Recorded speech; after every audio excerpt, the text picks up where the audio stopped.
Today's presentation is called The Cowkeeper's Wish, Transforming Family History into a Great Story. Kristen Hartog and Tracy Kasaboski are co-authors and sisters who share a curiosity for history and a love of storytelling. Their first book together was called The Occupied Garden, which chronicled the lives of their father's family in the Netherlands in World War II. Their latest collaboration is titled The Cowkeeper's Wish, a Genealogical Journey, which came out in September of last year. This book delves into their maternal British roots beginning in the 1840s when their great-great-great-grandfather walked from Wales to London with his cows in search of a better life. A working-class chronicle stitched into history, the tale follows the family line for nearly a century through poverty, war, and love, and ends with the author's grandparents in London, Ontario in the 1930s. The sisters discuss the nuts and bolts of researching the family's past, and then they transform that research into a rich and compelling story using birth, marriage, death, and census records, and also newspaper articles, workhouse and asylum records, as well as family lore and photographs. We are happy this morning to have Kristen Hartog with us to discuss the book. Kristen is a Canadian fiction and memoir writer and is the author of several novels, one of which was a finalist at the Toronto Book Awards several years ago. Kristen has her own Wikipedia page, should you wish to learn a bit more about her. I don't have a Wikipedia page myself, and that's probably a good thing. Kristen and her sister also have a website, thecowkeeperswish.com, which provides more information about the book and which contains some interesting blogs and other information. The new book is available from such places as Amazon or Indigo, but you can also order it through your favorite local independent bookstore if it isn't on the shelf. And it's good to support these small bookstores because if we don't, they won't be around anymore. But also I believe, Kristen does have some copies of both the new book available and The Occupied Garden for sale after the end of the presentation. The new book, I believe, is $30 and The Occupied Garden is $20. So please welcome Kristen Hartog.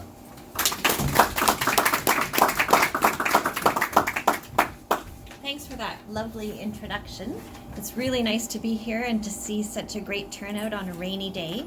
I hope that you can all hear me okay. I know I don't have the loudest voice, but just remind me if my voice starts to drift off a bit and I'll try to speak up as loud as possible. I thought I would start, because Mark has done such a wonderful job kind of telling you a little bit about our book and the sort of story that it is. I thought I would start just by reading a very short prologue from the book to give you an idea of the story, which was something like 9 years in the making. So it was a very huge labor of love and a wonderful thing to work on with my sister. There's never a beginning to any family story, but it's tempting scrolling through census documents and church registers and adding names and dates to a chart to continue backward in pursuit of one as if it might be found. Each discovery, an entry on a census that reveals a missing sibling, a marriage certificate that records the maiden name of a wife, is like a small light illuminating an otherwise dark pathway, and the searcher is beckoned on, rarely stopping to peer into the gloaming where the real treasure lies. As the searcher makes her journey into the past, tracing yet another generation or growing her tree by a branch, it may occur to her that what she has gathered are clues, and that the part that matters, the story, has yet to be told. For even the most ordinary family has its story, with its twists and turns unapparent on the surface, and if she looks hard enough and probes simple facts, forgotten lives emerge, becoming more vibrant with each new detail. When the broader scope of world history is allowed to permeate the tale, the backdrop gains color and texture until the searcher can almost smell the dank color, taste the bitter brew, or feel the chill air of the past. Then she can claim to know something of the story, and can perhaps see the path that led from there to where she is now. What follows is the result of a similar journey. This tale picks up its thread more than a century and a half ago when a cowkeeper from Wales tries to better his lot. It wends its way forward through workhouses and asylums and war, accompanied by brass band musicians, suffragettes, and philanthropists, coming at last to the Cowkeeper's great-granddaughter, an ocean and an era away. So that's just a little taste of where we began with the story. And originally, as Mark mentioned, we had collaborated on a book about our father's family in the Second World War in the Netherlands. Oh, do I have the remote? Is this it here? No. And do I just... Yeah, you just press the button on the left. Great. And so that book, I should go back a little bit and just tell you a bit about Tracy and I. Tracy, my sister, is 5 years older than me, and when we were kids, she was the one who was always writing stories. She had been given a little plastic typewriter by our parents for her birthday one year, and she loved to tap out these wonderful stories. And they were always really dramatic about a man whose wife died mysteriously and he buried her in the backyard and that kind of thing. And I was just in awe of everything that she did. So I, as her younger sister, would steal these stories and read them over and write them myself and add in more and more dead wives and bury them in the backyard and more children and change the names to make it seem like they were my creations. But so we always both loved to write, but it was me who grew up and pursued it as a career. So I studied journalism, and I worked for a magazine for a little while as a copy editor. And my real hope was to write fiction. That was my real love, but I thought I need to have a way to earn a living as well, and I thought journalism would be a smart way to go. But what I found was, working at this magazine, I would spend my whole day with words, writing in a way that was not what I wanted to write. And when I came home at night, I didn't want to write my own things because I was tired of doing that kind of work, and my brain just wouldn't do it. So I left that entirely, and I ended up working for many years in flower shops and doing different kinds of things and coming home and writing at night. And I wrote several novels. And then one night, my sister was always writing all this time as well, but she was also raising a family, and she was working in a job unrelated to writing, and she was still creating these stories and kind of sticking them in her desk and not doing anything with them, as many of us do. And one night I was at her place visiting her in Deep River, which is our hometown in the Ottawa Valley, and we just got to talking about our father's childhood, and we thought, wouldn't that make a great book? Because he was born just before the Second World War, and then the Netherlands was occupied and their family lived through all of that. And so we started talking about the idea of writing nonfiction, which was not something I ever thought I would do. And we thought, well, maybe we could try to do something like that together. And so that's where the Occupied Garden came out of.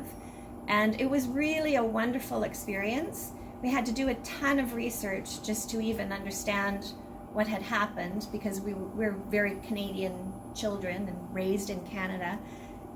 So we didn't know a lot certainly about the language or the culture. But luckily our father and his siblings were all very supportive of helping us through the story, and we visited the Netherlands, and it was just such a lovely experience that kind of brought our family closer.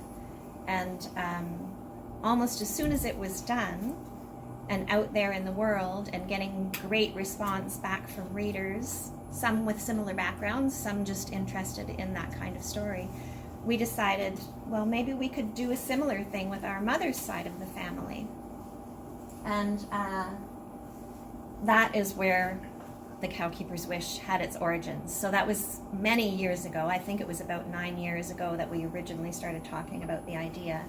And originally we thought we would tell the story of our grandmother's childhood in the First World War. So she was born in 1910 in London, in an area called Whitechapel in London.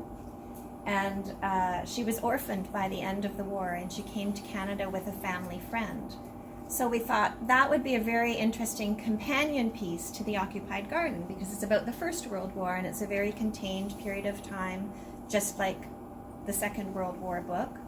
And we thought that was something that would be really interesting to do. But in order to find out what we were actually writing about and what her childhood was like, we started researching. And everything we researched was really interesting, because we thought, well, who were her parents and what can we find out about them and what were their jobs and who were their parents and who were their siblings.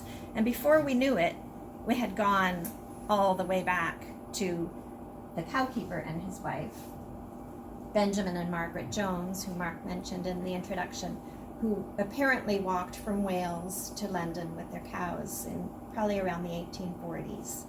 And that's a family story that has just been passed down through the generations. And we thought, what a great place to start, because I think family stories are so often shaped by these decisions to pick up and move somewhere else. So the book begins with them arriving in London, we think to escape poverty, but of course they ended up in a very poor area of London. They lived in Southwark, just south of the Thames, in a very poor area where there were a lot of other Welsh cowkeepers and a lot of Irish people. And then we took the story all the way to our grandparents, who my Uncle Bill mentioned. My aunt is here today too, my Aunt Jean, so it's nice. You don't quite have characters of the story here with you in the room, but you have descendants of those characters. So this is Doris Deverell, my grandmother, and Bill Cartwright in London. And that's at Western in 1933. So the story moves from that for almost 100 years, and we just kind of follow the path of their family. So as you can imagine, to write a story like that, you have to do a huge amount of research and figure out how you're going to fill in all those gaps of things that you just can't find out. And so how we began was, my mother had done some genealogical research over many years, and she had a lot of information, a lot of the names and dates of people. And so we were able to take that from her. But of course, when you're doing this kind of work, you don't even trust your mother. You have to go back and check that she hasn't made any mistakes or missed anyone. So we did a lot of that, and we basically took this basic family tree and decided how we were going to follow it, who we were going to include by taking the subfamilies and researching them and doing little mini essays on each one. So for instance, we started with Benjamin Jones, and I researched all about Benjamin and Margaret, everything I could find out about them, what it was like to be a cowkeeper. We even scoured through medical officer of health reports for the area where they lived, and found him mentioned in them occasionally, and just looked up more general information about the cowkeeping industry in London at that time, researched the street where they lived, and just on and on. And then the same with their children. We did these little mini essays on each of the subfamilies, and then we switched. So I handed her the ones that I had done, and she handed me the ones that she had done, and we did them over again so that we could add to them, and also so that we could, not so much that we were worried someone had missed something, but so that we could both know the story equally well. And that's Benjamin and Margaret, probably in the 1880s or 1870s. They died in the 1880s. And you can see in the background, there's an article that we found about milk adulteration and him watering his milk. And his name turned up in articles about keeping dirty stables and the cows not being in the greatest conditions. So it was very interesting to research his story. And then also another example of one of the subfamilies, one of the men was a potter for Daltons, Royal Dalton China. And so we did all kinds of research around what it was like to be a potter in those days, and where people lived and what the different occupations were at Dalton's. Were you a molder? Did you do the glazing? Were you a kiln man? That kind of thing. And then another of the occupations was shoemaker. So we found out, what sort of materials he would have had in his shop, and did all that kind of research. And several of the family members were in workhouses, which was a particularly heartbreaking but also fascinating area of our research. So we looked into what in general life was like in a workhouse. So often when you're trying to find your family story, you need to look beyond your own family. There's only so much you can find about the actual individual people, but there's a wealth of information you can find about people like them and what it was like to be in the situation that they were in. Another one of the little mini essays that we did included our great-grandfather, Harry Deverell, who played in the Salvation Army band.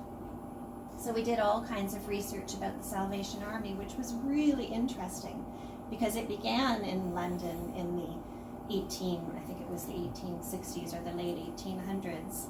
And we were able to weave that into our story and find out more about the open-air preaching that William Booth did in the streets and how he was always trying to get the attention of, drunkards and prostitutes and bring them into the fold. And so we were able to sort of speculate on what drew our Harry Deverell to the Salvation Army and how people felt about the Salvation Army back in those days. Because originally they were seen as very strange, fringy people who were marching through the streets and making a lot of noise, and there were complaints about them in the newspapers because they were so loud, and then over the decades they became more and more acceptable, and they were seen to be doing really wonderful work.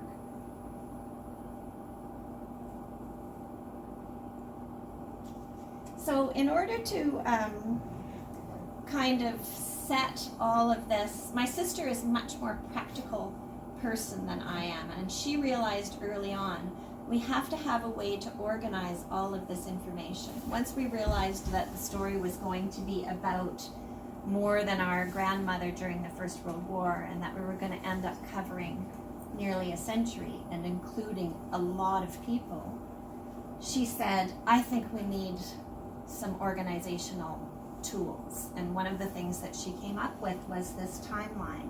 And if any of you are doing this kind of work, I would highly recommend it. Although at the time I thought she was crazy, and I thought, okay, yeah, you go ahead. I'm not really going to look at that, because looking at it just kind of made me dizzy.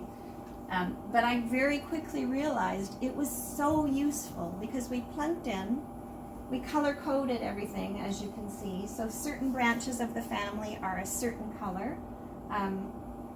Government or royal family events, world events are a different color. The red is a recap of the census every 10 years. So at a very quick glance, without going through all these detailed essays that we'd written, we could see what was happening when.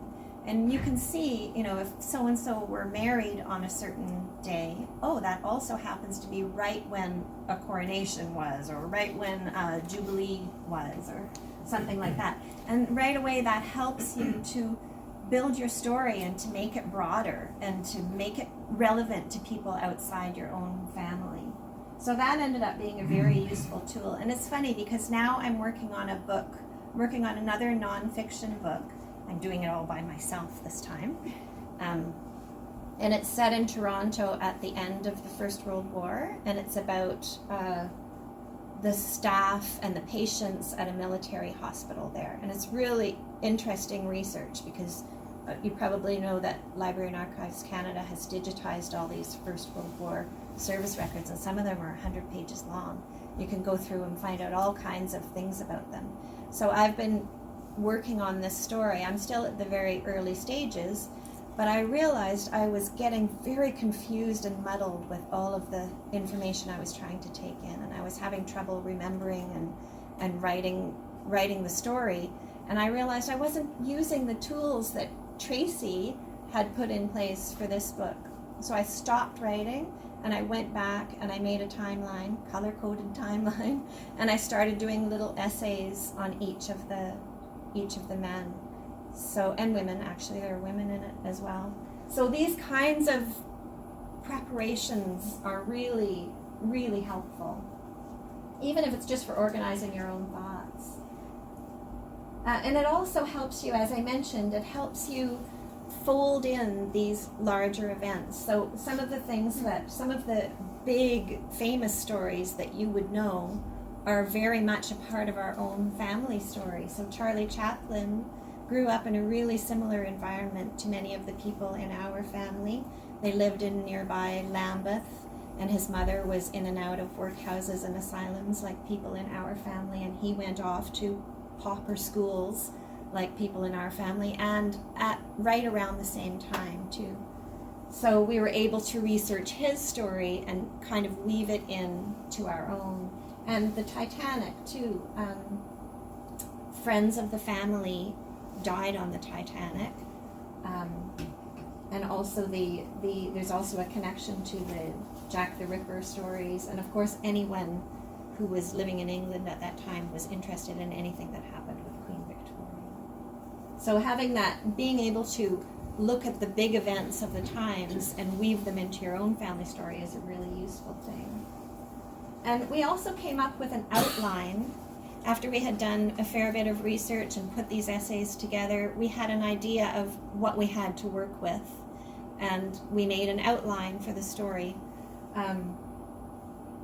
And I think this is a really useful thing to do, even though I can look at it right now and I can see that's not nearly what we ended up with. The title is different. Where the story begins is different. You can see it says Chapter 1, 1891. Well, that ended up being, we ended up going much further back than that. But still, having that in place gave us some parameters, so we didn't feel like we were flopping all over the place and we didn't know what we were doing. And we just allowed ourselves to change and expand it as we went along. And then another thing that we did, people are often curious, how do you write a book with someone else?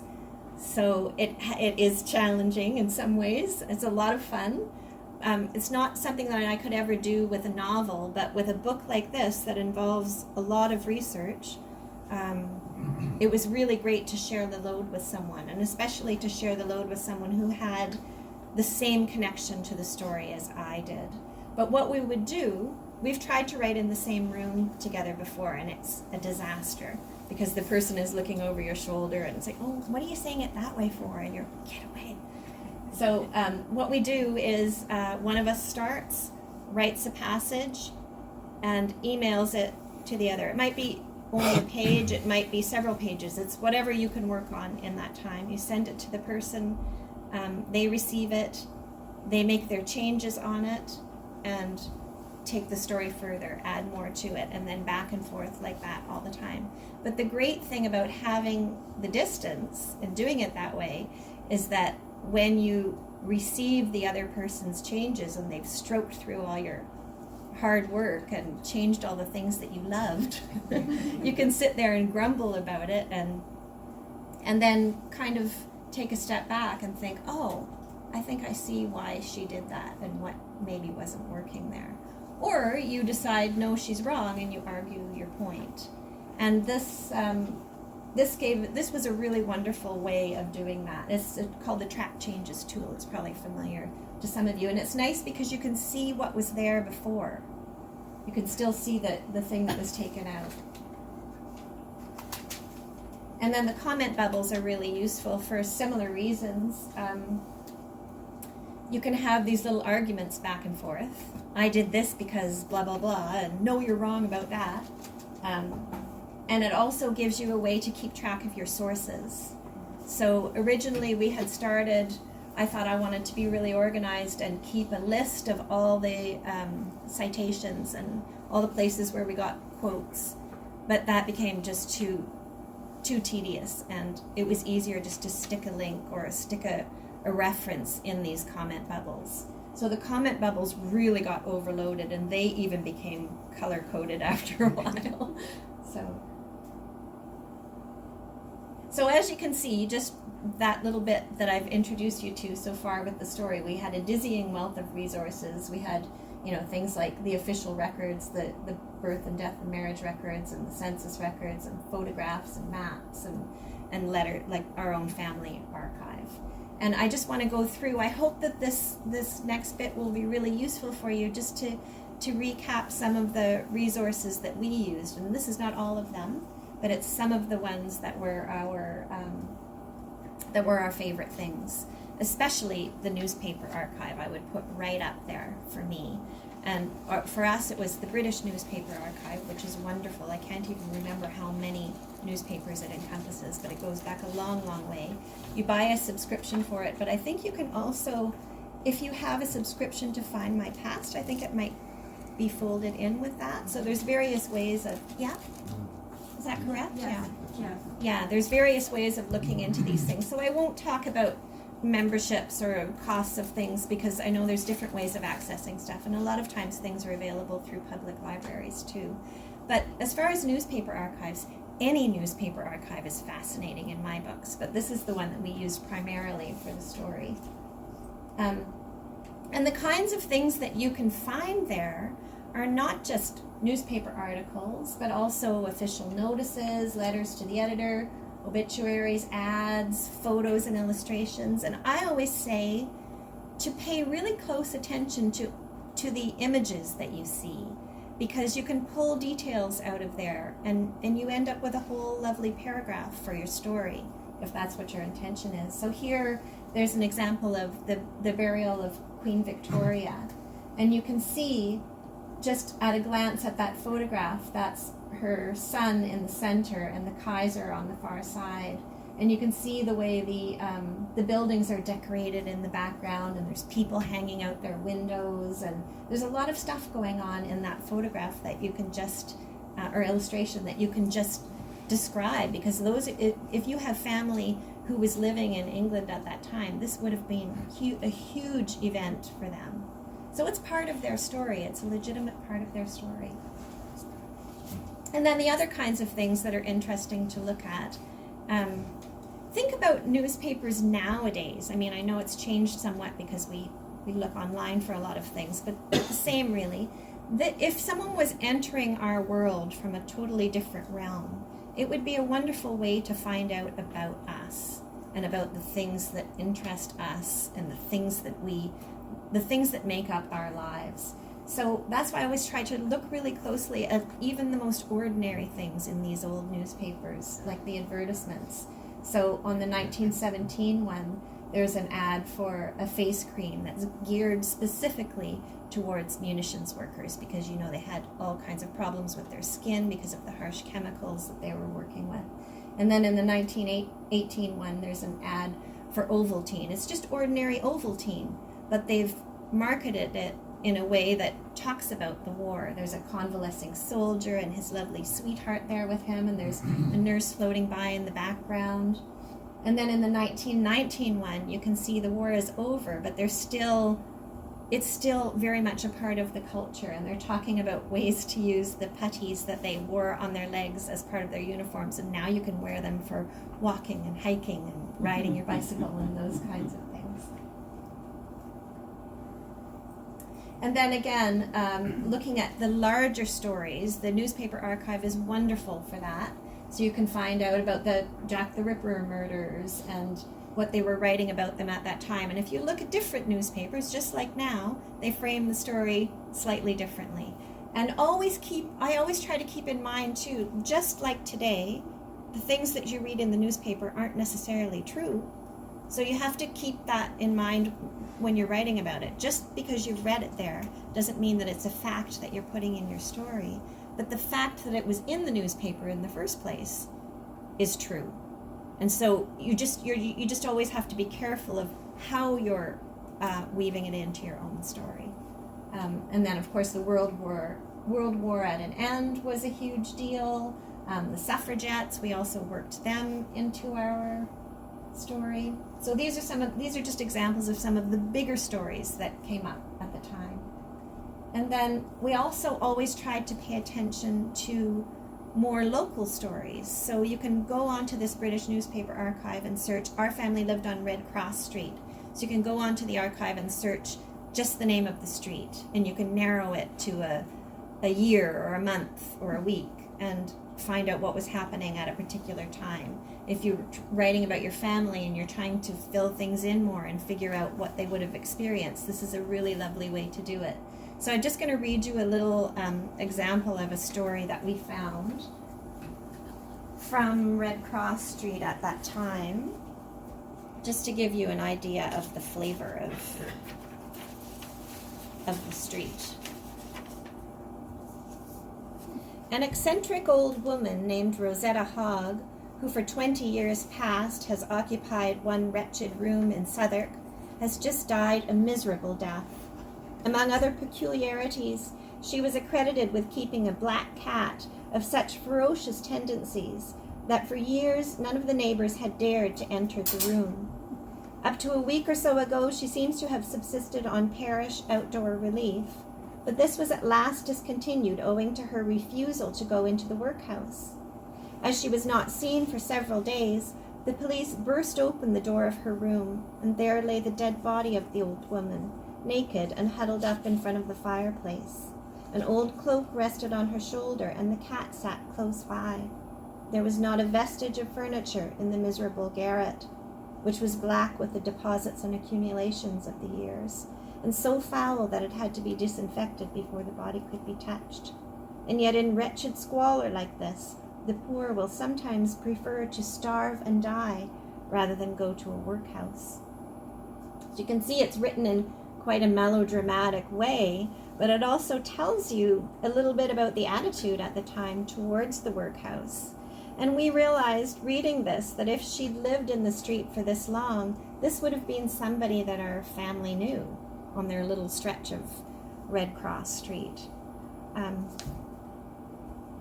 So sometimes also you will find actual family members mentioned if you search the same newspaper archive for Benjamin Jones. Now you're lucky if they don't have a last name like Jones or Evans or Davies, which our family did, but Benjamin was a little more unusual. And when you can narrow it to a certain place, you can realize, oh yeah, that's him, because they give the address as well, and you know that that's your man. So Benjamin was mentioned more than once for diluting his milk and keeping filthy stables. But again, we always tried to keep a really open mind to what was going on in his world that made these things happen. I mean, was he desperately poor and trying to keep his family out of the workhouse, and that's why he was doing these things? We also found his daughter seized with giddiness and falling down dead at a workhouse infirmary, and her name was Mary Evans. So don't be too daunted if you've got a really ordinary name like that in your family. It's still possible to find out about them. And often with, some of you have probably realized this, often with unusual names, it's just as hard because the unusual names are often misspelled and you don't know where to start, what spellings to try when you're searching for them.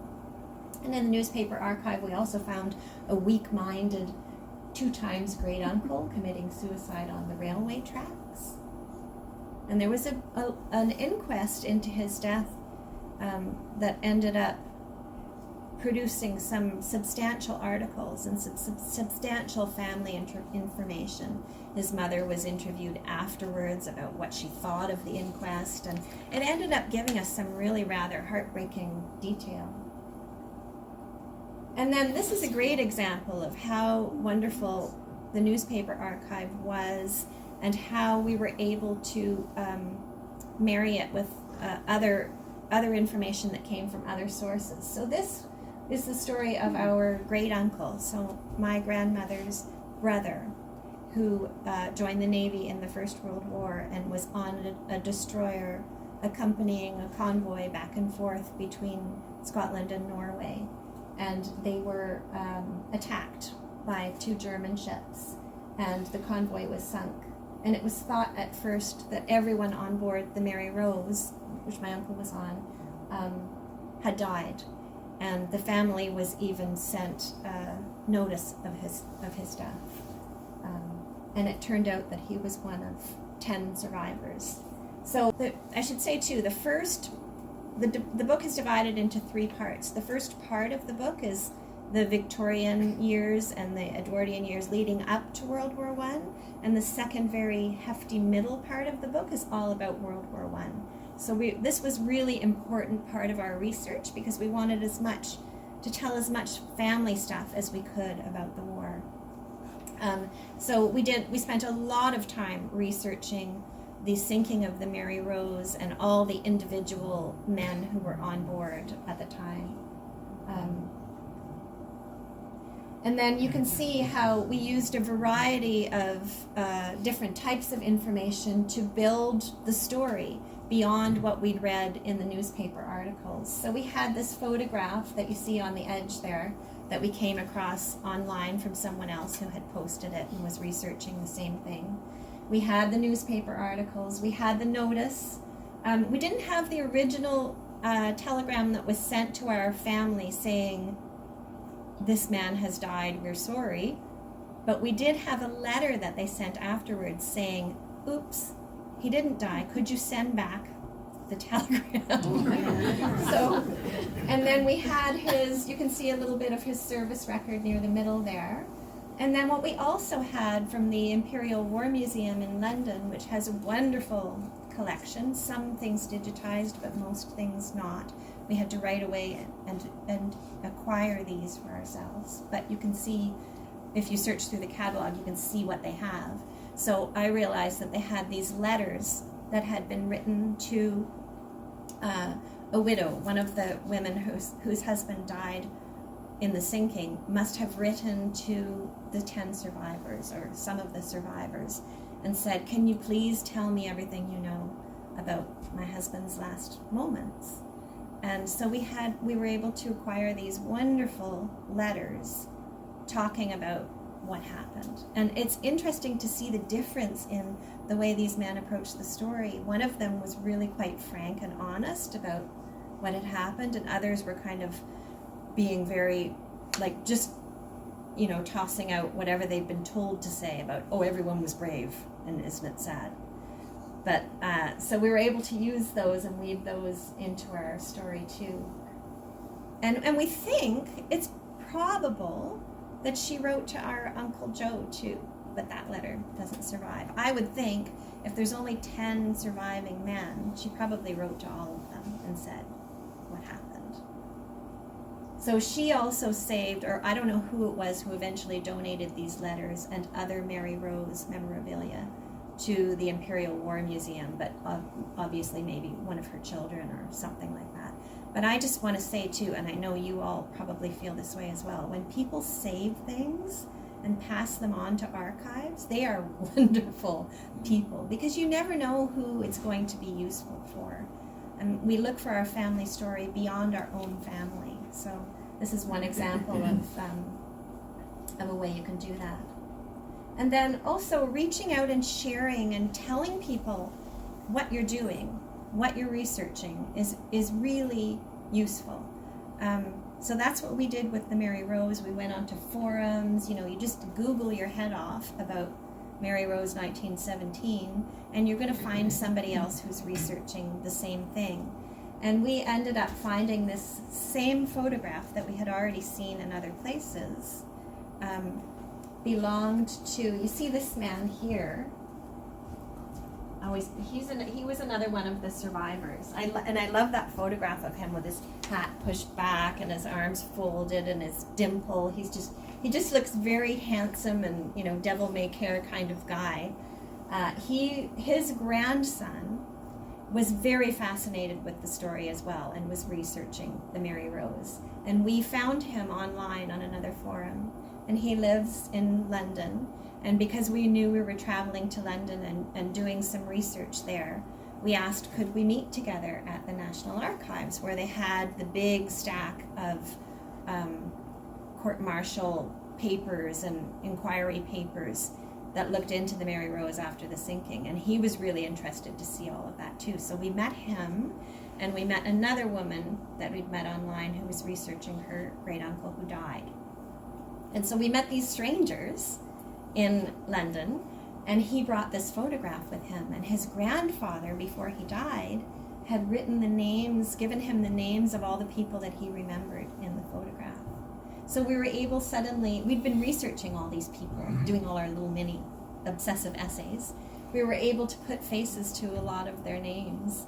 And then that became part of our story too. We can write quite a bit just on this photograph alone, and telling little bits and pieces from their service records about these men. And then poring over the Mary Rose documents at the National Archive with these other people who were equally interested in the story was just a really thrilling thing to do. And so, again, you can go on, when we were building the story of the Mary Rose, then you turn back to these genealogical sites. So those kinds of sites are not just useful for researching your own family, of course, they're useful for researching anybody's family. So we found all kinds of great stuff in there about the Mary Rose men, and we're able to build those stories from that. And you're probably all familiar with these sites, I would think, and you know that there's a choice, and that they have slightly different information, and that some cost more than others, and all of that sort of thing. But our favorite to use for our book was Ancestry, because of the poor law records, which were such an important part of our story.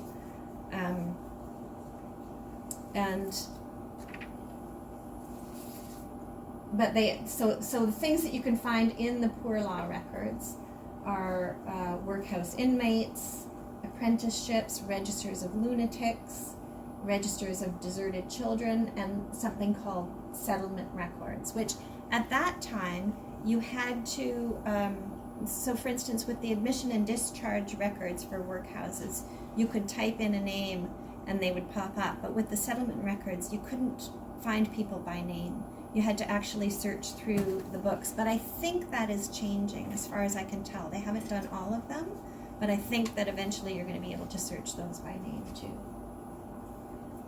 And I'll go into that a little bit more when I tell you the story of Ellen Evans. So Ellen Evans was our grandmother's aunt. She was our great-grandmother's sister.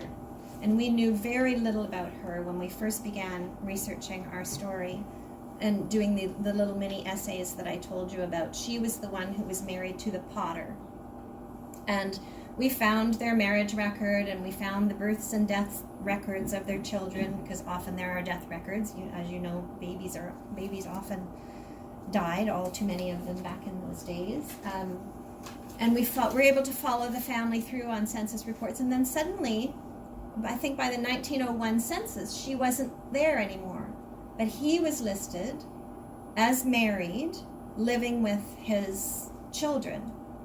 And usually, if someone's spouse has died, they list them as a widower. But he was listed as married.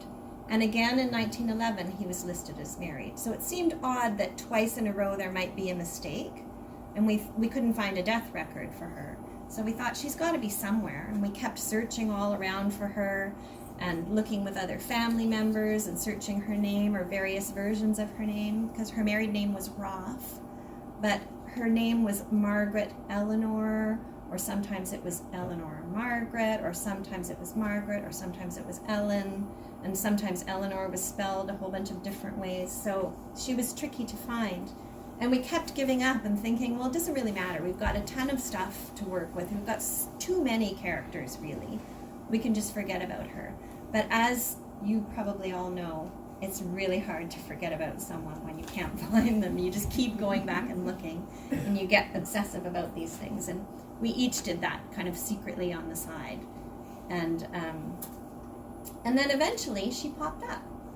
Ellen Margaret Roth, living in the Newington workhouse in 1911.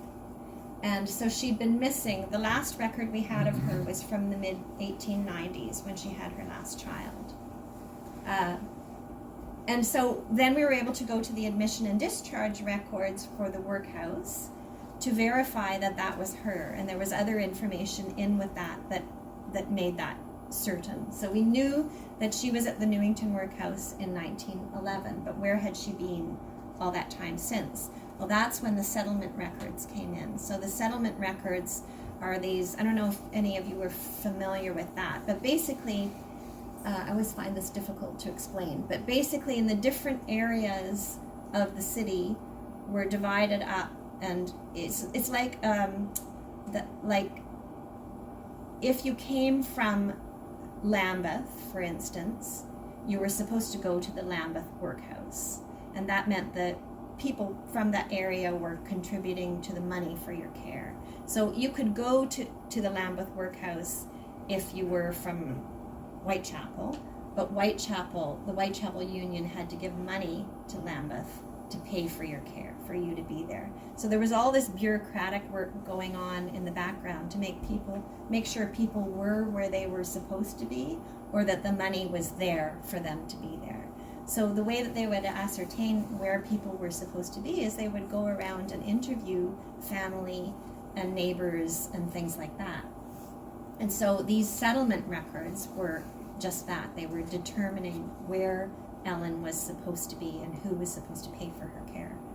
And so we ended up finding all of this stuff in the workhouse records, saying that she had originally been found on the street, drunk in 1903, I think it was. Yeah, 1903.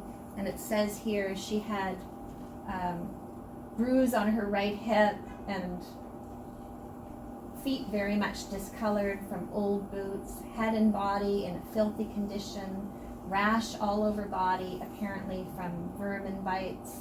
And so she was in a really bad way when she was originally found in 1903.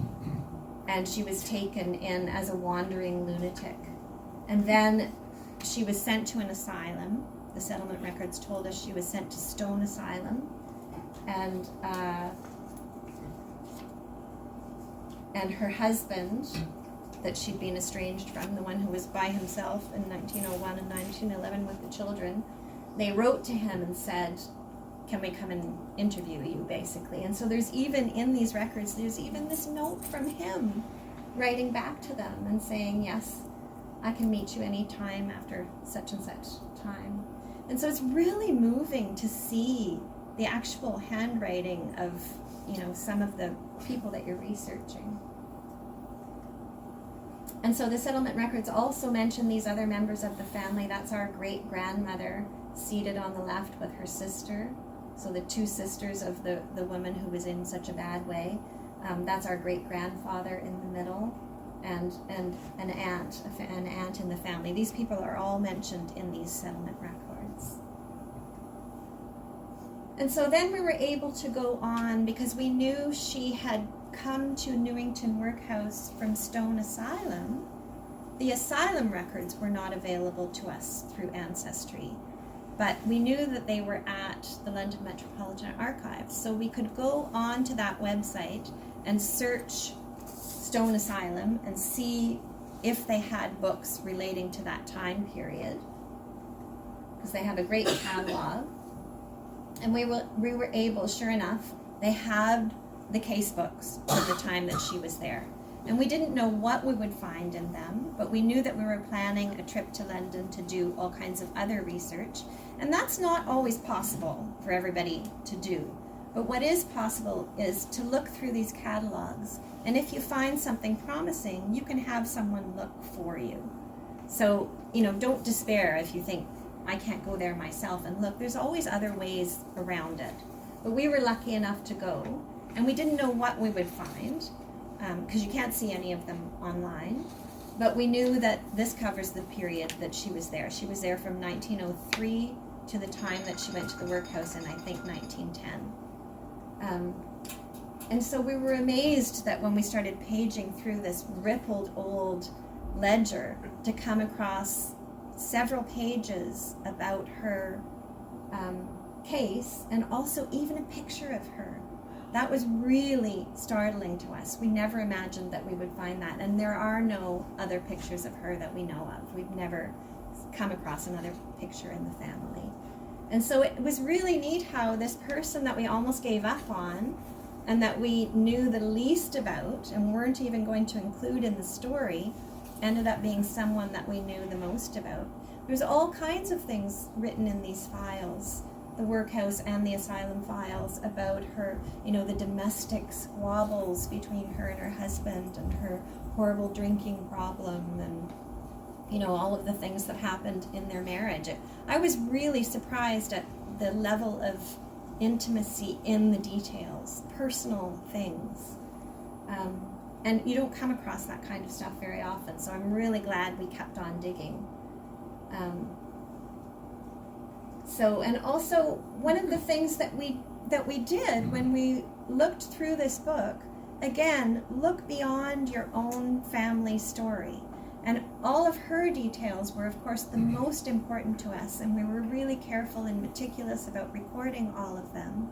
But we also looked through the whole book, because we wanted to find out more about who else was there and what were their stories, because that gives you a broader understanding of the place and what it was like, and what her life must have been like there when she was encountering these other people. So this is one woman, her file said she was mischievous and destructive. And this woman was dirty and demented, and you can see it's such a sad photograph. The nurse is in the background even holding her head up for the photograph. And the way they're all rimmed in red is just very striking. And this woman was delusional, believes she's had thousands of children. And this one is very sad. She believes she is here to have her light taken out. And you can see it says up here, not improved. So any one of these people, I always tell people, I assume that most of you are researching your own family story, but even if you're interested in writing a more general history piece, or even a historical fiction, these are great places to look for inspiration and for just expanding any kind of story that you're writing that's set in this period. So, and the kinds of first-person details that you find in these old records are really wonderful. And many of these women came from very poor areas, just like our Ellen did. And that brings me to talking about this man, Charles Booth, who was this wealthy businessman in the late 1800s, at a time when there was a lot of philanthropy work going on, and a lot of wonderful social reform was happening. And he didn't believe a lot of the stuff that he was reading in the papers about the level of poverty in London at that time. And he thought, I'm going to find out for myself what it's really like, what is really going on there. And he set about with a team of social investigators, walking the streets of London and interviewing all kinds of people from all kinds of different backgrounds, industries, different church leaders, even staying in people's homes sometimes. And he and his investigators would carry notebooks with them and write notes about everything that they saw. And they ended up mapping the whole city. That's the map in the background there. And categorizing the streets, everything from black all the way up to yellow. So black was designated vicious. And then I think dark blue is very poor. The lighter blue is, and it goes all the way up to yellow for wealthy. And you can see when you look at the map, which is quite astonishing, the detail of these maps, how there's this yellow glow over here in the West End, and how this is the area where our family was from, this dark blue and a lot of black in that area. And then here is a close-up of, this is Red Cross Street, running right through here. So you can see all the dark blue and the black, and you can see St. George's workhouse. One of our relatives was there as well. So these maps and the notebooks are a fabulous resource. I'm just going to find, because I have a little passage from one of the notebooks.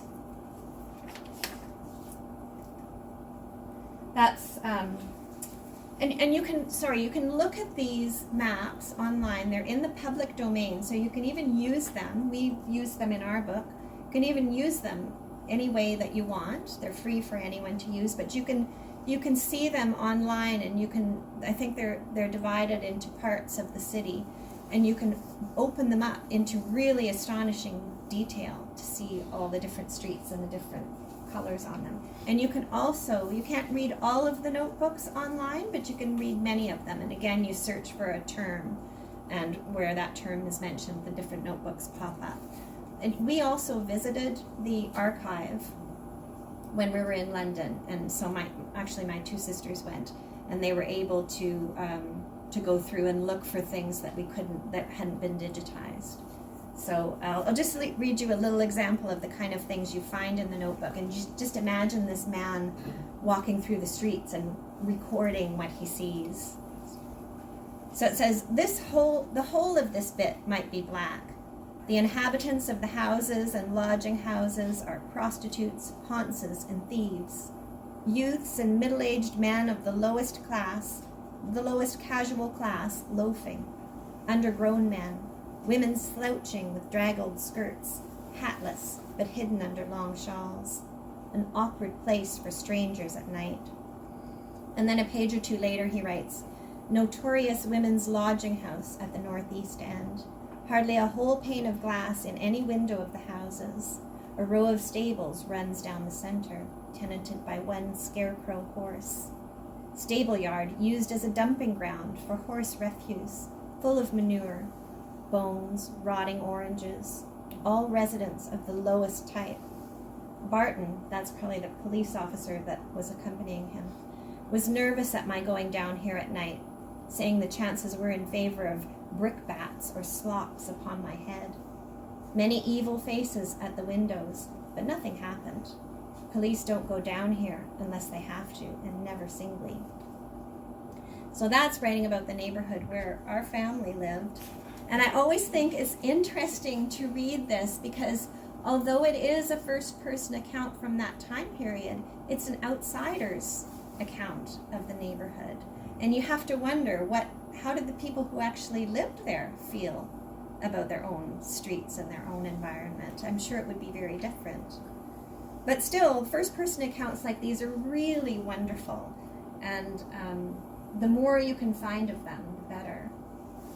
And I want to mention, too, this is not something that we used a lot for our book. We did use it a little bit, but I'm using it much more now that I'm working on the World War I book that's set here in Canada. It's a real joy to be working on something that's set close by, because it was very frustrating sometimes to be imagining these places that are far away. But this is the Canadian Letters and Images Project, and they've got all kinds of stuff from before the war, from World War I and from World War II. I'm most familiar with their World War I collection, but basically people send in letters and postcards and photographs that they have in their family collection that they want to share online with other people. And again, you can search the archive for any number of terms. So these are some things that came up when I searched London, Ontario. So if you're writing about London in the First World War, you can look at things like this and describe what you see in the photographs, or you can read through the letters and get a sense of what was going on in the city, or what was happening to people from the city elsewhere. And I was in, you can also search for something like, I just picked a word and said, okay, unhappy. What will I search if I come up with the word unhappy? And I found this great letter and this wonderful photograph of the two men having their ice cream. And I have a letter. So this came from, that was the term. All the boys are well and unhappy. Love to all, Bert. So I got curious about who this Bert was and started, this is what you do, you start going down all these rabbit holes. And he had some great letters on there, but here's just a little example of one of the letters that he wrote home. He said, I don't make any bones about saying I'm darn scared of shells, and anyone who says differently hasn't been here. Yesterday I was filling sandbags and I noticed a mule team on the cusp of the hill. The drivers were dismounted and seemed to be lost. A big Fritz came shrieking down right into the center of them. 5 mules and 2 drivers were blown completely. The other mules stood there and hee-hawed. 1 leg was blown off. Somebody ran over and shot him. The one driver left came running over to us pretty well shaken up, and he certainly ought to be too. A little later, a bunch of infantry were taking cover behind a tank, and next minute one of the gang I was working with said, "Look," and I saw a shell go into the bunch and one man go up as high as a big elm tree beside the tank. I don't forget sights like that in a hurry. I'm so used to dodging shells that when a horse winnows, I duck. I have lots of buttons and souvenirs, but don't trouble much about them, as the only souvenir I care about taking out of this place is me, driver H.L. Irwin, 302-396.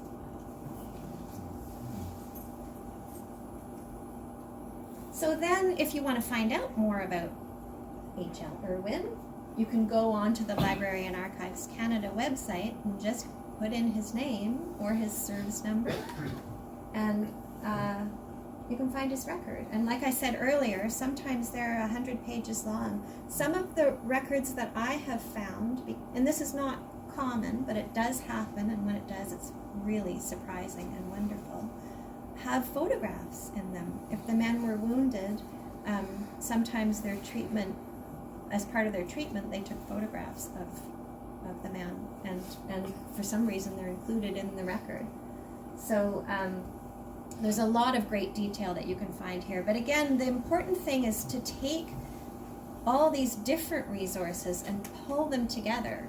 How do you weave them, and how do you, like, you look at this, and you can then find you can usually find some other member of his family, whether it's his parents or his wife or his children are listed in here. So then you can go elsewhere and find more information about them if that's what you want to do. And there's also there's nurses' service records on there too, and there's a lot of really fabulous photographs, war diaries, personal diaries.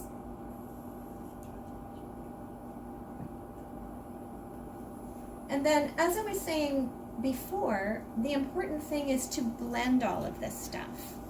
And that's how you make a really compelling story, is to take all of these different pieces and weave them together. So this is a really great example of some of the different types of resources we used. Over on the far side is my grandmother's baptism certificate she was born in Whitechapel. And you can see down below, it's signed by E.C. Carter. That's the person that I mentioned earlier when I said we had family friends. They weren't really family friends, I don't think, who died on the Titanic. So E.C. Carter, Ernest Courtney Carter, and his wife Lillian Hughes, they were on board the Titanic when it went down, but he was the minister at the church in Whitechapel where my family attended and where my grandmother was baptized. And she was named, before they died, her middle name was Lillian, after this woman. So these people were very important to our family. I say they probably weren't family friends because they were of a very different class, but they obviously were very close to them, and I'm sure devastated when they died. So that gave us another way into what is a very familiar story of the Titanic, and a different way to tell it and to include it in our own story. And then the next piece in is a letter written from Joe, the one who didn't die on the Mary Rose, saying goodbye to his siblings, who ended up coming to Canada a few years after my grandmother did. And this is just a lovely letter that's been kept down through the years, giving this big brother kind of advice and telling them to be careful on the ship and all of this sort of stuff. And I think at that time when people parted ways, they often thought that they would never see their family members again. Because if you were poor, this was a huge thing to suddenly pick up and move across the ocean. So he probably thought this was goodbye. forever, and happily that was not the case. Even in our other book, in The Occupied Garden, which is about our Dutch family and takes place much later, it tells the story. It ends with the family coming to Canada. And at that time, that was the 1950s, I think 1951 or 52 or something like that. And my Oma and Opa never thought that they would go back and see their family again. And within a handful of years, people were flying back and forth. So, but I think it would have been very painful for the family to be parting ways at this point.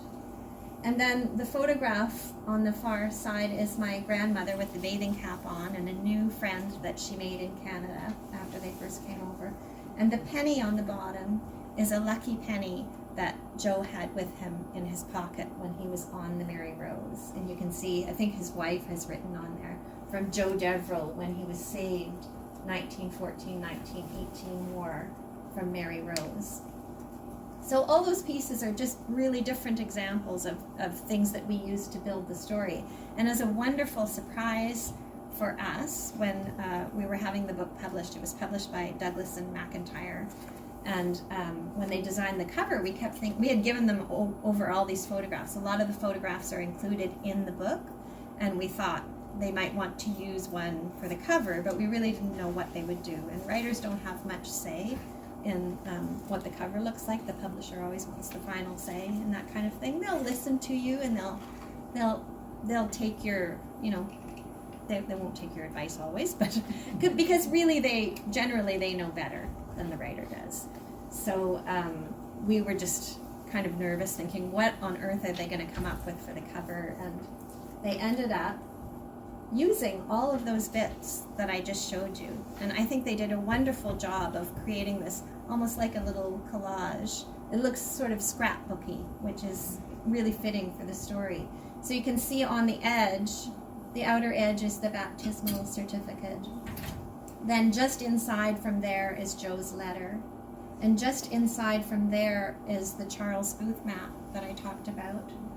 And inside from there is the photograph, and you can see the penny is there beside my grandmother. And up on top is a photograph of the Metagama from Library and Archives Canada, and that's the ship that my grandmother came to Canada on in 1919. And it was used as a troop carrier during the war. So, and even now that the book is finished, we still use all of these resources on a regular basis. I use some of them still for the new book that I'm working on, but we also have our blog where we write kind of spin-off stories from this period, because we're just both so fascinated in the time. And the stories are not necessarily to do directly with the book, but they're about that time and place and people from a similar world from that length of time. So does anybody have any questions about, yeah? Lots of questions. So how much time did you and your sister devote over this 7-9 year period that you started thinking about putting a story together about this? Like are you a wealthy person who doesn't have to work? Well, that's part of the reason that it took a long time, actually, because my sister, I write full time, and I know I'm not wealthy, but I did bring some books for sale if anybody wants to help me out.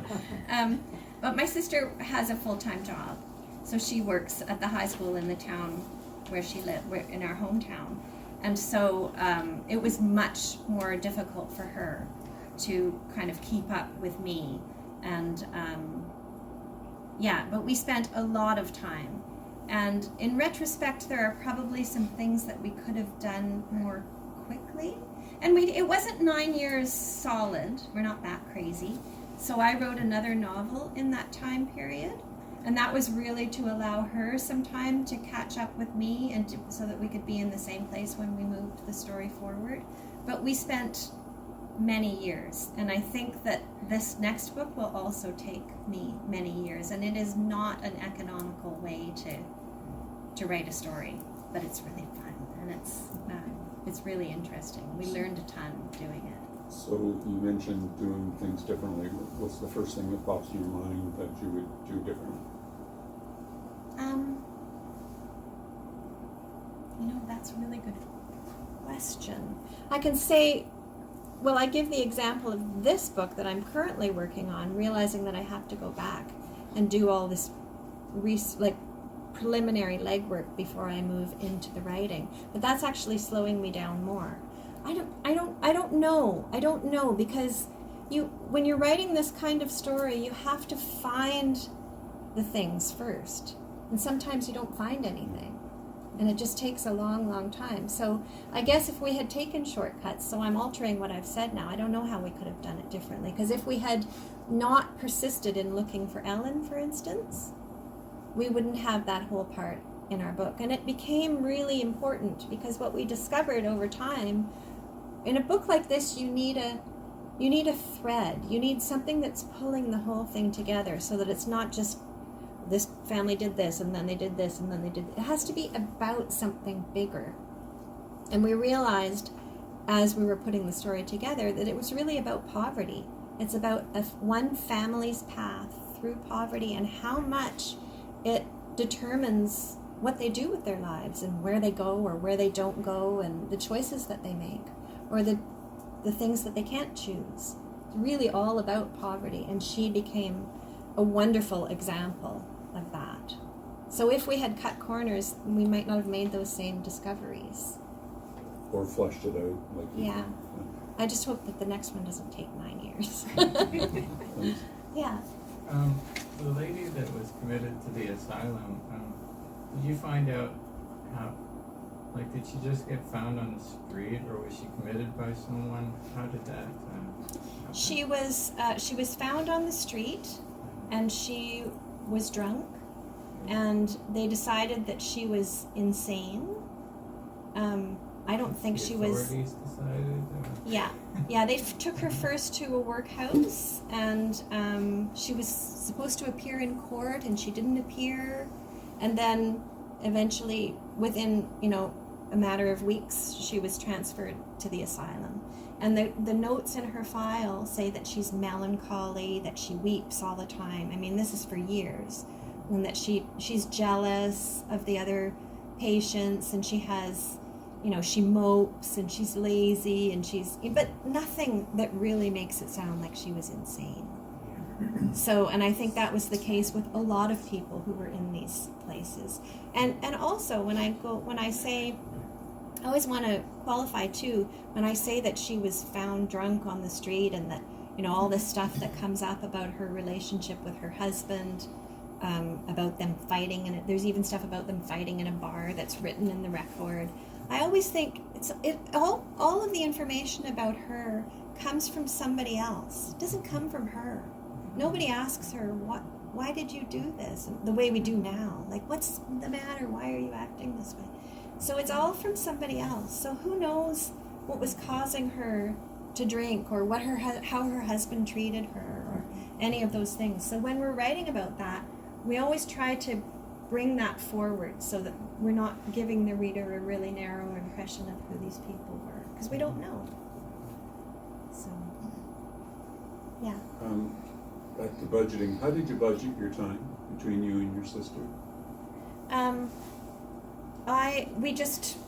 It took as long as it took. So I would write a passage and spend a period of time on it and send it to her, and I would just wait for her. Well, that's not quite true. After a while, we decided that it was better for me to have it during the week, and she would have it on the weekends. Okay, so inversely, how did you keep the energy to keep the momentum going on your siblings? Yeah, and that's why we both did.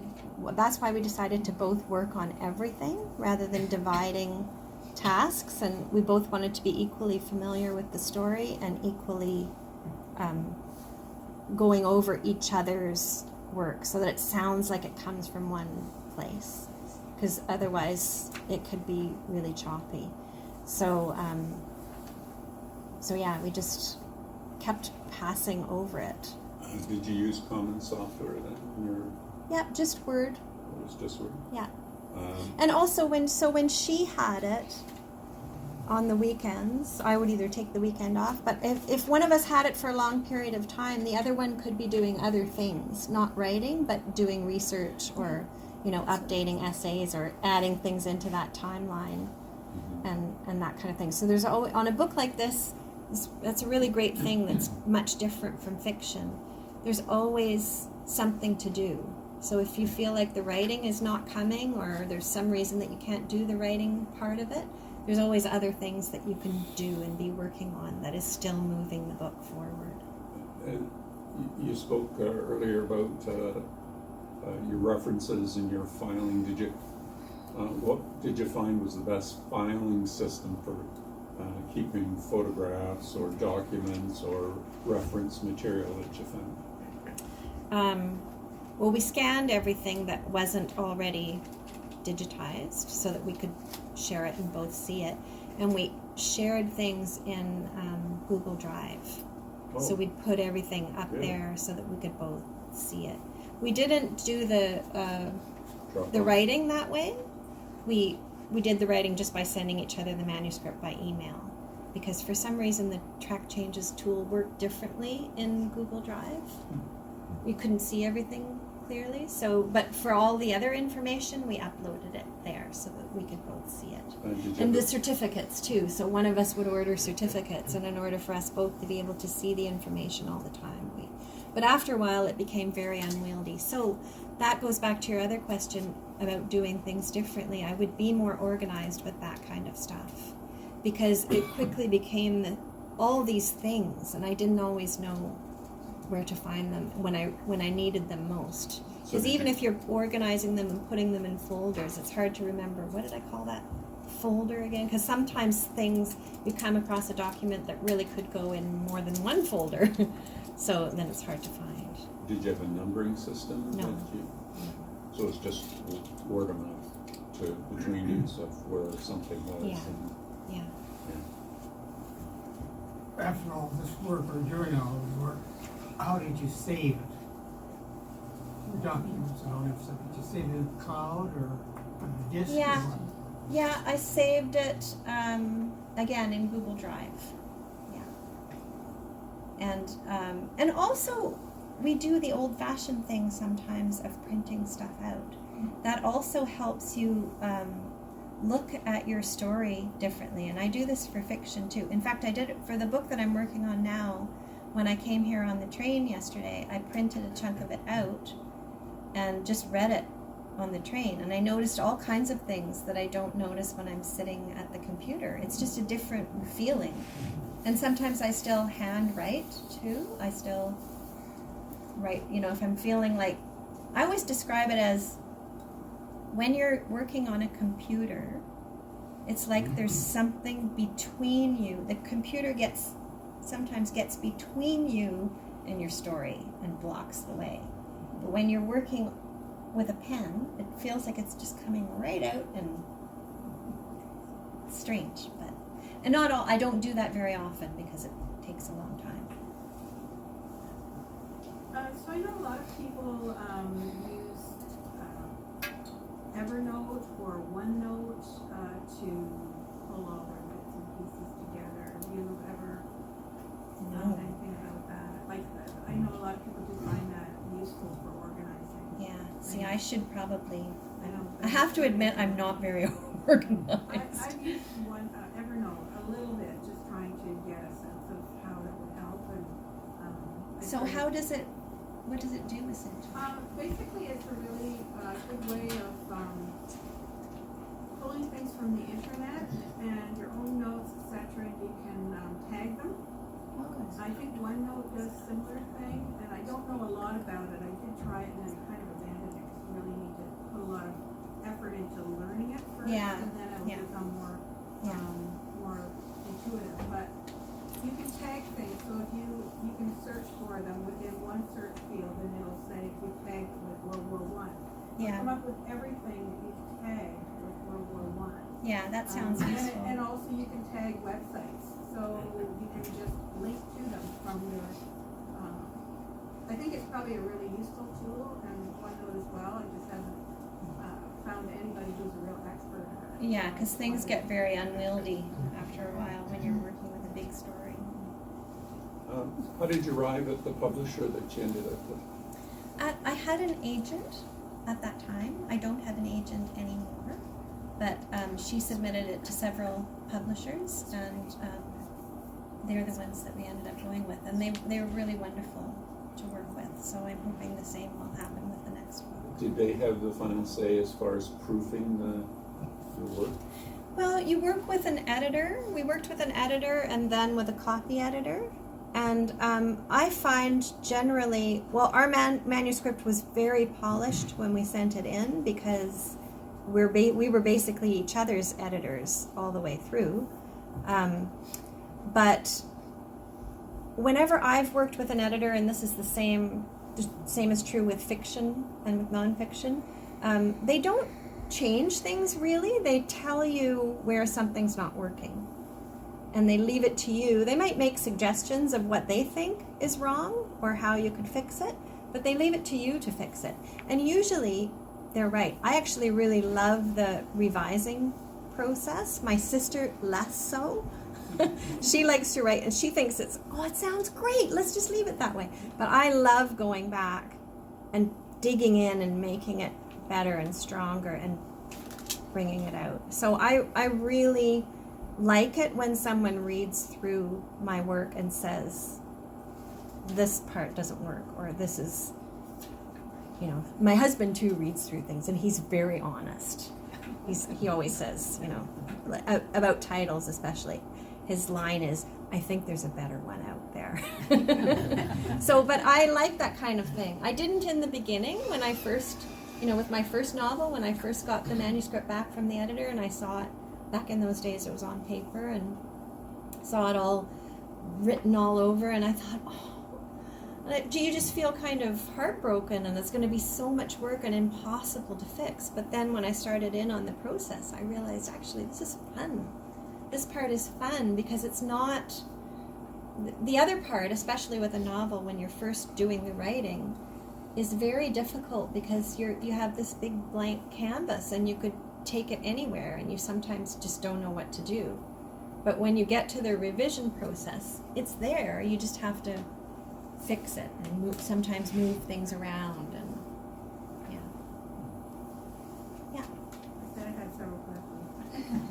So you mentioned that you separated it into 3 parts. So Victorian, Edwardian, as part 1, part 2, World War I, part 3. Part 3 is after our grandmother comes to Canada. So part 3 is London, Ontario. Yeah.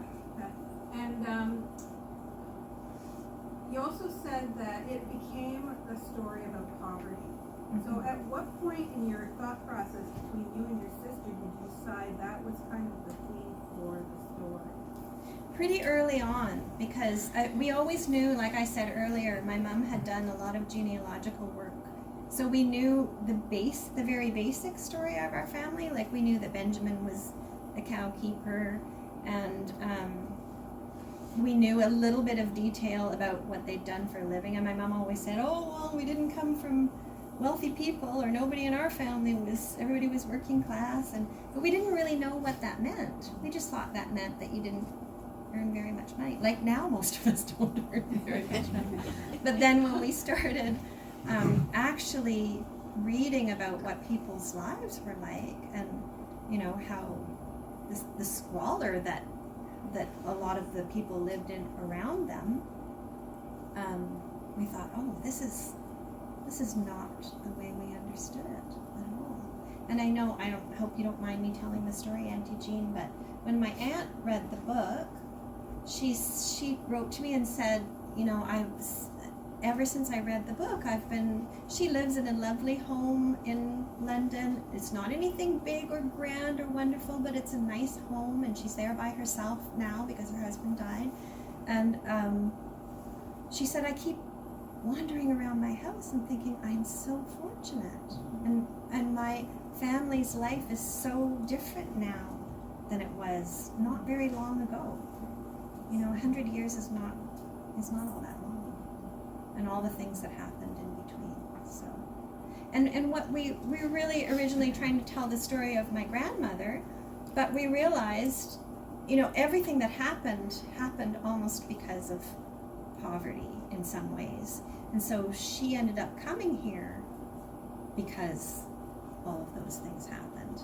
And yeah, it was just really interesting to see how her life could have been very different, because she had both her parents die when she was a young girl, and often when that happened, children ended up in workhouse schools, or they were home children, or so she was just lucky that she ended up having this woman who wanted to take her in, who wasn't even a family member, but she was a woman, an unmarried. I shouldn't give too much of the away, but she was lucky, and if not for that, then we wouldn't be here.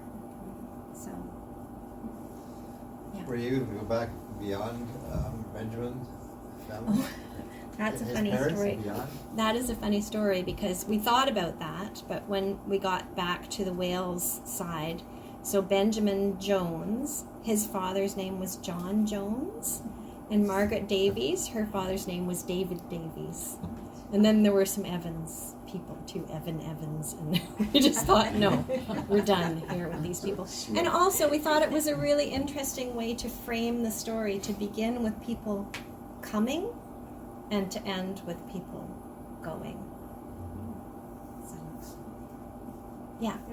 So, my aunt has Welsh history, and Jones and Evans are in her family. I can't find anything about them. Yeah. Were you looking at all in the Welsh newspapers as well as the London newspapers? Yeah, we did. We have looked through those. They're great. Yeah.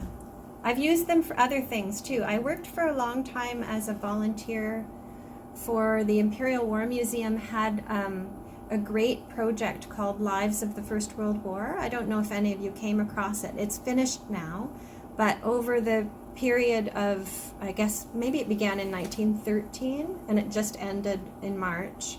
And it was this project where all these life stories, or potential life stories, had been uploaded onto this website, basically for everyone who'd served in the war. So they used as their seed for the database service records and medal index cards, and Canadians were on there as well.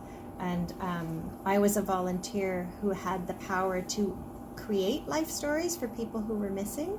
So if people went on and said, oh, my grandmother was a munitions worker, can she be added? Well, yes, if you have evidence that she was a munitions worker, we could go and add her story onto the website. So I did a lot of work on that, and there was something that you just asked me that made me tell you that story, but I can't remember what it was.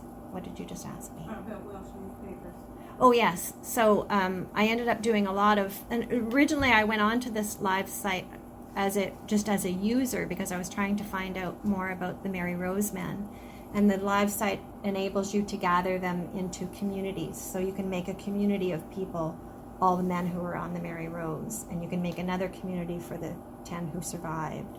You can make a community for a school, people who were connected to a certain school or from a certain town. So it was a really great project, and the Imperial War Museum is now in the process of making it into a permanent digital memorial. So you'll be able to go on and see all the letters and photographs and things that people have uploaded about their family members, but you won't be able to add to it anymore.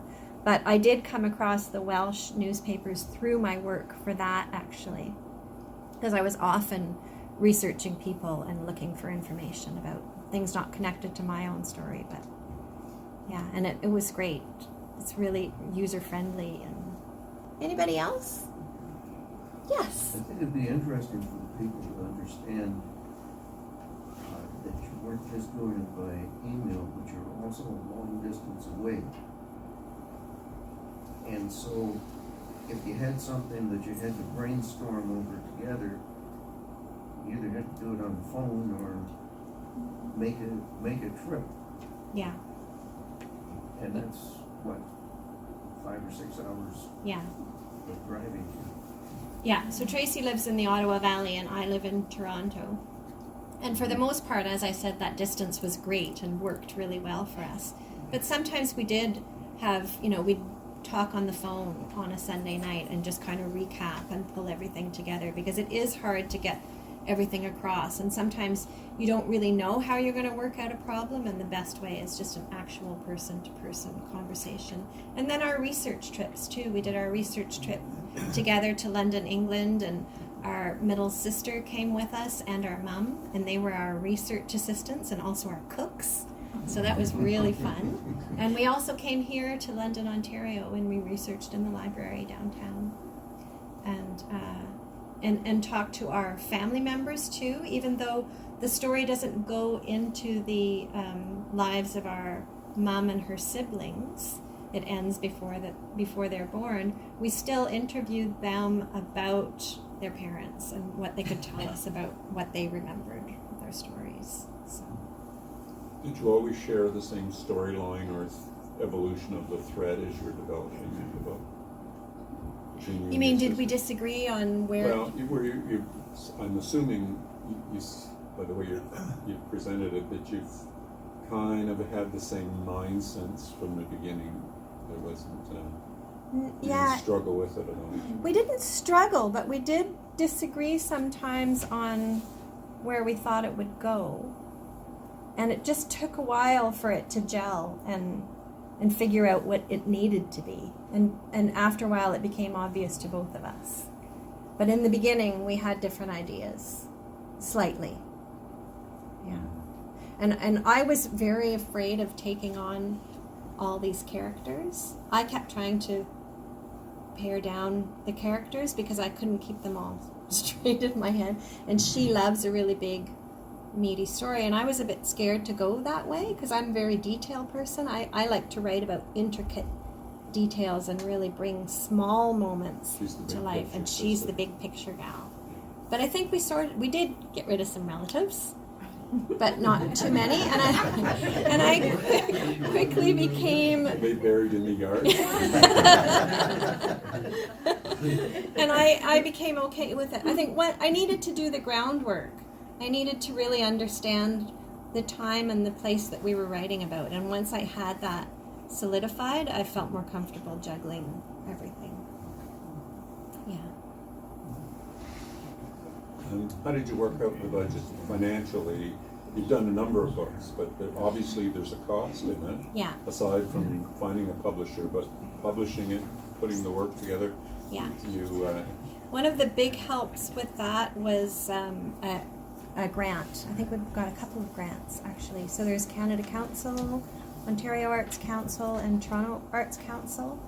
And you can apply for money for certain projects. And if the project is chosen by the jury, then you might get some funding. There are different guidelines of different categories, so you have to have a certain amount of things published already to apply. Yeah. Anybody else? I'd really like to thank you, Kristen, for this presentation. Thank you. I think the sign of a good presentation is the comments and questions from the audience afterwards, and this has been wonderful. So thanks again to Kristen, and she